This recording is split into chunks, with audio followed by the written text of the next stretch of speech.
Hello বন্ধুরা, কেমন আছো তোমরা সবাই? আশা করি অনেক অনেক ভালোই আছো।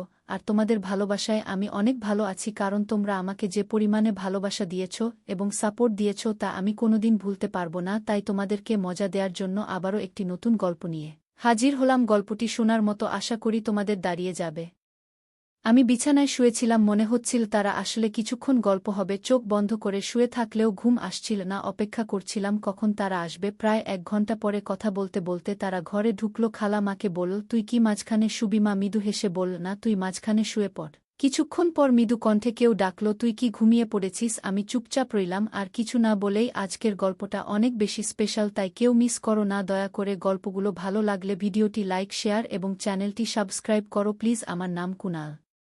বেশ কিছুদিন ধরে আমার খালার বাড়ি যাওয়ার সুযোগ হয়নি। খালা মাঝে মাঝে ফোন করতেন, কিন্তু সেই সময় আমি আমার মাস্টার্স ডিগ্রির ফাইনাল পরীক্ষার প্রস্তুতিতে খুব ব্যস্ত ছিলাম। এখন পরীক্ষার ফলও বেরিয়ে গেছে এবং আমি একটা ভালো চাকরির সন্ধানে আছি। তবে খালার সাথে কাটানো মধুর মুহূর্তগুলো এখনও আমার মনে গেঁথে আছে। আমি প্রায়ই ভাবি খালার সাথে দেখা করার জন্য, আবার কখনো যাব, কারণ খালা আমাকে অনেক ভালোবাসে। খালা দেখতে অনেক সুন্দর ছিলেন, তিনি একটু স্বাস্থ্যবান হওয়ায় তাকে আরও সুন্দর লাগে। তার হাতের রান্না করা খাবার খেয়ে কিছুদিন কাটানোর ইচ্ছায় আমি ঠিক করলাম যে এবার খালার বাড়িতে গিয়ে কিছুদিন থাকব। খালার সাথে অনেক সময় কাটাবো, অনেক গল্প করব, কারণ অনেক দিন থেকে খালার সাথে দেখা হয় না। অবশেষে আমার ইচ্ছা পূরণ হলো। একদিন আমার খালা ফোন করলেন আর মাকে বললেন, তুমি আর কুনাল 5 দিনের জন্য আমাদের এখানে চলে এসো। তোমার জামাইজি 7 দিনের জন্য শহরের বাইরে যাচ্ছেন। অনেক দিন থেকে তোমাদের সাথে দেখা হয় না, এই সুযোগে আমরা কয়েকটা দিন মজা করে কাটাতে পারব। কালকেই চলে এসো, আমি অপেক্ষা করছি। মা ফোন স্পিকারে রেখেছিলেন যাতে আমি কথাগুলো শুনতে পারি। আমার মায়ের নাম লিজা আর খালার নাম তানিয়া। সব কথা শুনে মা বললেন, ঠিক আছে তানিয়া, আমরা কালকেই আসছি। এরপর মা ফোনটা রেখে দিলেন। ফেব্রুয়ারি মাস ছিল, তাই বেশ ঠান্ডা পড়ছিল। মা বললেন, কুনাল, আমরা সকাল 1:00টার দিকে বেরোবো যাতে ঠান্ডা একটু কম লাগে। তবে আমরা বাইকেই যাব। আমি মাকে হ্যাঁ বলে দিলাম। এরপর মা বললেন, আমি আমাদের দুজনের কাপড়গুলো গুছিয়ে নিচ্ছি। তারপর মা তার ঘরে চলে গেলেন। আমিও আমার ঘরে গিয়ে বিছানায় শুয়ে পড়লাম। বিছানায় শুয়ে ভাবছিলাম, যদি খালামাকে সবকিছু বলে দেয় আগের দিনের কথা, তাহলে কি হবে? আর যদি মায়ের সামনে খালা আমার সাথে কোনো কিছু করে, তাহলে পরিস্থিতি কেমন হবে? এইসব ভাবনা ভাবতে ভাবতে কখন যে ঘুমিয়ে পড়লাম বুঝতেই পারলাম না, কারণ খালা আমার বন্ধু মতো ছিল। তিনি আমার সাথে অনেক ফ্রি থাকত। পরের দিন আমি আর মা সকালবেলায় চান নাস্তা সেরে তৈরি হয়ে গেলাম। ঠিক 1:00টা বাজে আমরা বাইক নিয়ে রওনা হলাম খালার গ্রামের দিকে। গ্রামের রাস্তা 3 ঘন্টার ছিল। আমরা দুজনেই নিজের চিন্তায় মগ্ন ছিলাম। শহরের সীমানা ছাড়ানোর পর কাঁচা রাস্তা শুরু হলো। বাইকের পেছনের সিটটা একটু উঁচু থাকায় মা বারবার আমার সাথে ধাক্কা খাচ্ছিলেন। আমি মাকে বললাম, ভয় পেও না মা, আমাকে শক্ত করে ধরে রাখো। মায়ের বাইকে চড়ার জাস কম, তাই মা এক হাতে আমার কাঁধ শক্ত করে ধরলেন আর অন্য হাত দিয়ে আমার পায়ের উপর আঁকড়ে ধরে বসে রইলেন। বাইকটা কাঁচা রাস্তায় একটু কাঁপছিল, তাই মা পেছন থেকে আমাকে আঁকড়ে ধরেছিলেন। রাস্তায় প্রচুর গর্ত ছিল, তাই আমি বাইকটা আস্তে চালাচ্ছিলাম। হঠাৎ একবার আমি একটি গর্ত এড়িয়ে চলার চেষ্টা করছিলাম, তখন বাইকের চাকা আরেকটি গর্তে পড়ে গেল। আমরা দুজনেই একটু উঁচুতে লাফ দিলাম। আমরা গাড়ি থেকে পড়ে গেলাম। মায়ের কোমরে আর পায়ে ব্যথা পেয়েছিল। এক মুহূর্তের মধ্যে এত কিছু ঘটল, আমরা বুঝতেই পারলাম না। মা বললেন, কি ভয়ঙ্কর রাস্তাগুলো! মানুষ বাইকে কেমন করে এই রাস্তায় যাতায়াত করে কে জানে। আমি মাকে বললাম, মা, বৃষ্টির কারণে রাস্তার এই অবস্থা, আরেকটু ভালো রাস্তা পাবো? মা হেসে বললেন, ভালোই হলো। না হলে আমি ভেবেছিলাম তোর খালার বাড়ি পর্যন্ত এরকমই রাস্তা হবে। মনের মধ্যে কিছু প্রশ্ন ঘুরছিল, যেমন মা কি আসলেই সবকিছু বুঝেছেন? আর যদি বুঝেও থাকেন, তাহলে তিনি কেন হাত ছাড়লেন না, বরং আরও শক্ত করে ধরলেন? এসব ভাবতে ভাবতে আমরা গ্রামের কাছে পৌঁছে গেলাম। অবশেষে দুপুর 2টার দিকে আমরা খালার বাড়িতে পৌঁছে গেলাম। 5 মিনিট হয়ে গিয়েছিল। বাইকের শব্দ শুনে খালা উঠোনে এসে হাজির হলেন। আমাদের দেখে তার মুখে খুশির ঝিলিক ফুটল। তিনি তৎক্ষণাৎ মাকে জড়িয়ে ধরলেন। মাও তাকে শক্ত করে আলিঙ্গন করলেন। দুজনেই একে অপরের খবরা আকবর নিতে ব্যস্ত হয়ে পড়লেন। অনেক দিন পর তাদের দেখা হলো। তারপর মা বাড়ির ভেতরে চলে গেলেন। এরপর খালা আমাকে জড়িয়ে ধরে বললেন, কিরে দুষ্টু, এতদিন হয়ে গেল, আসার নাম নেই। আর হ্যাঁ, তুই এত সাজগোজ করে কেমন করে এলি? এবার তোর মাকে সব বলতেই হবে, আর তোর বিয়ের কথাও বলতে হবে, যাতে তাড়াতাড়ি তোর বিয়ে দেয়া যায়। আমি একটু দূরে সরে গিয়ে বললাম, কি বলছো খালা, এসব কি? খালা হেসে এর ভেতরে চলে গেলেন।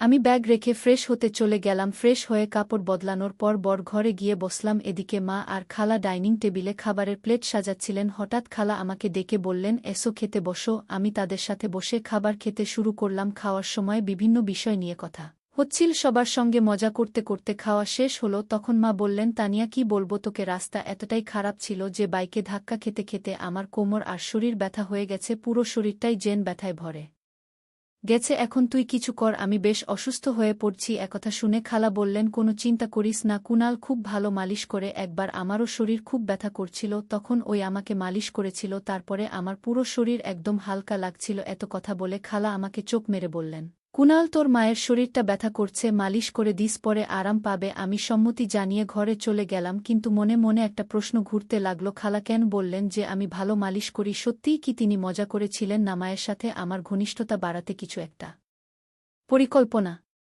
করছেন? খালার এই আচরণের পেছনে কি উদ্দেশ্য ছিল তা ভেবে আমার মধ্যে অস্থিরতা বাড়ছিল। খালা আর মা তখন রান্নাঘরে পরিষ্কার করছিলেন, আর আমি দূর থেকে তাদের দিকে নজর রাখছিলাম। তাদের দেখতে এবং তাদের দুজনের সৌন্দর্য একই রকম মনে হচ্ছিল। তারা ধীরে ধীরে কথা বলছিলেন, তবে আমি ঠিকভাবে কিছু শুনতে পারছিলাম না, কিন্তু কেন জানি না মনে হচ্ছিল তারা আমার কথাই বলছিলেন। কিছুক্ষণ পর তারা দুজনেই রান্নাঘর থেকে বেরিয়ে এসে বড় ঘরে বসে পড়লেন। তখন বেলা 4টা বাজে। খালা বললেন, লিজা তুই একটু কাপড় বদলে নে, গাউন এনেছিস, যদি না আনিস তাহলে আমারটা নে, তারপর এক গ্লাস পানি খেয়ে শুয়ে পড়, তারপর কুনাল তোর শরীরটা মালিশ করে দেবে যাতে তোর শরীরের ব্যথা কমে যায়। এতটুকু বলেই তারা দুজনে শোবার ঘরে চলে গেলেন। আমি বসে বসে ভাবছিলাম, জীবনে কখনো এমন ধরনের কাজ করিনি। কিছুক্ষণ পর খালা রান্নাঘর থেকে একটা পাত্রে কিছু নিয়ে এসে বললেন, চল সময় হয়েছে। আমি কিছু না বলে চুপচাপ তার পেছনে সবার ঘরে গেলাম। সেখানে গিয়ে দেখি মা বিছানায় শুয়ে আছেন। মায়ের পা এবং শরীরে প্রচণ্ড ব্যথা ছিল, কারণ তিনি গাড়ি করে আসার সময় পড়ে গিয়েছিল। মাকে দেখে মনোযোগ দিয়ে তাকিয়ে রইলাম, হঠাৎ খেয়াল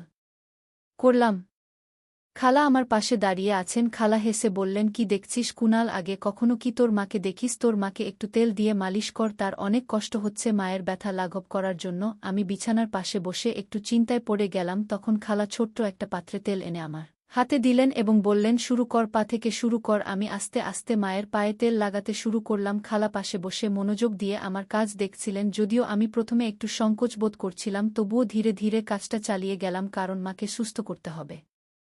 আমার মনের ভেতর শুধু একটাই চিন্তা ছিল, মাকে সুস্থ করতে হবে। মা মুখটা একটু ঘুরিয়ে নিলেন। এরপর খালা একটু দূরে শুয়ে মাকে জিজ্ঞেস করলেন, কেমন লাগছে লিজা? মা বললেন, এখন কিছুটা ভালো লাগছে। তানিয়া তুই থাকায় আজ একটু ভিন্ন কিছু করলাম, তুই অনেক কিছু জানিস। খালা তখন মায়ের মাথায় হালকা চাপ দিয়ে বললেন, এত বাচ্চাসুল কথা বলছিস কেন? কুনাল তো পাশে রয়েছে, সে কি ভাববে? মা একটু লজ্জা পেয়ে হাসলেন এবং বললেন, আরে তানিয়া আর কথা বাড়াস না, না হলে পুরো ব্যাপারটা নাটকের মতো হয়ে যাবে। এরপর মা আমাকে বললেন, কুনাল বেশ আরাম হচ্ছে, তাই আর বেশি মালিশ করা লাগবে না, শরীরটা এখন বেশ ভালো লাগছে, মনে হচ্ছে ব্যথা কিছুটা কমে গেছে। তারপরেও আমি আর কিছুক্ষণ মালিশ করে দিলাম। প্রায় আধ ঘন্টা পরে মা শান্ত গলায় বললেন, এবার যথেষ্ট হয়েছে কুনাল, অনেক স্বস্তি লাগছে। আমি উঠে দাঁড়ালাম, তখন মায়ের পাশে দাঁড়িয়েছিলাম। মা হঠাৎ পাশ ফিরে পড়লেন। তখন খালা এসে বললেন, আরে লিজা, এখনও তো অর্ধেক মালিশ বাকি আছে। মা একটু লজ্জা পেয়ে বললেন, থাক তানিয়া, কুনালের সামনে এটা করতে একটু অস্বস্তি লাগছে। মালিশ শেষ হওয়ার পর মা বেশ ভালো বোধ করতে লাগলেন।